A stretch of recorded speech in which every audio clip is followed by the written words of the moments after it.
How is it going into Malagant here? So we are going to be looking into what to gamble in Diablo 4. And to be honest with you, this is going to depend on where you're at in the game quite a bit, but I'll explain some things. So when you come into this NPC, in whichever, big town it is, it's always going to be looking the same. And depending on your progression, there are going to be options such as this one being an ancestral, as you can see this animation on the item, or this one being the sacred item. So ancestral better than the sacred version. This doesn't necessarily mean when I buy this it's gonna give me an ancestral, or the same thing goes for the sacred one. It just means that there's a chance that the two-hander axe can be an ancestral, while it's probably going to be a normal or perhaps a sacred item. This one cannot be an ancestral item, and it will probably be a normal or a sacred item, and you get the idea. That could also be, if you're lower level, I think it kind of depends on the level. I want to say like level 73 is the one unlocking the ancestral items on the NPC. The same thing can be going for the OBOLS. First things first, I don't necessarily know if you're going to be following a build guide for your thing. Like, even if you're not following a build guide, it's very important for you to know what sort of legendaries or legendary powers, right? It's not necessarily the legendary item that matters, it's the power of that legendary aspect.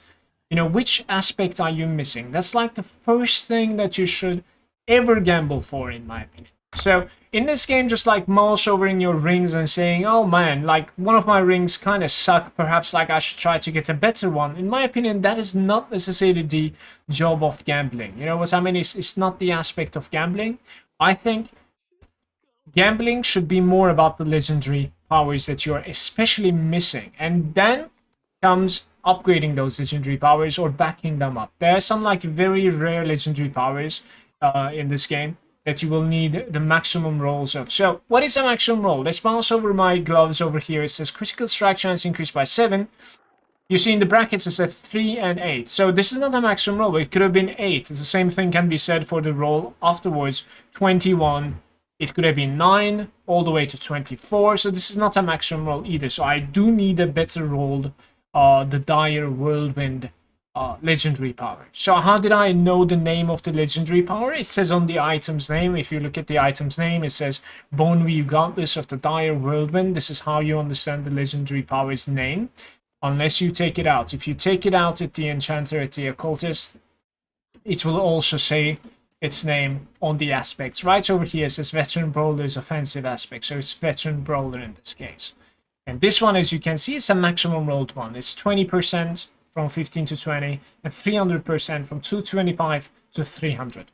So that is, in my opinion, what you should be gambling for in Diablo 4. You should always be target gambling the legendary aspect, not the item, the legendary aspect that you are trying to go for. So in my case, on this character right now, for instance, just to give an example, I would like to upgrade this Whirlwind legendary power. It's called the Dire Whirlwind. I would like to get a better one. And to be perfectly honest with you, the gloves is not even the place that I want to put this into. I kind of want to craft a two-hander bludgeoning weapon and put it over here because this doesn't necessarily do anything for me. So in your case, there's going to be choices like this as well. So it's going to be either at the earlier on, you're missing your legendary power. So you're going to need to gamble for that one. Later on, maybe midsection of the game, you're gonna be like me, missing, like you have the legendary power, but you're not necessarily using it in the right slot, perhaps, or maybe you don't necessarily have the maximum rolled version. For the end game, you could look into which item you could upgrade or which legendary power you don't have a backup of, and you can gamble that. So the past 20 seconds was kind of like the summary, what you're trying to do, basically, how you're like targeting the legendary power, which legendary power to, gamble for. It is Diablo 4.live/tools/gambling. This is going to be shared in the description below. And all you have to do is filter the class. So in this case, we are searching for a barbarian item, right? And then afterwards, we're gonna do Whirlwind, perhaps, right? The Dire Whirlwind right over here. So we're going to click this and it's going to tell me the most optimal item to gamble is gloves on Barbarian, as you can see.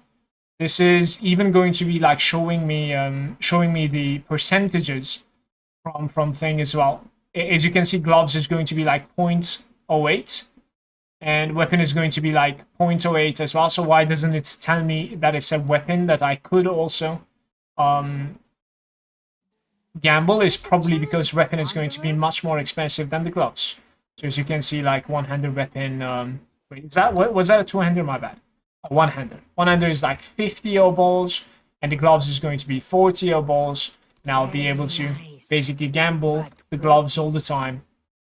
And the most optimal gamble is going to be the barbarian. So definitely, after deciding which legendary power that you want to go for, you should come to this website and then just calculate, you know, what is your best odds.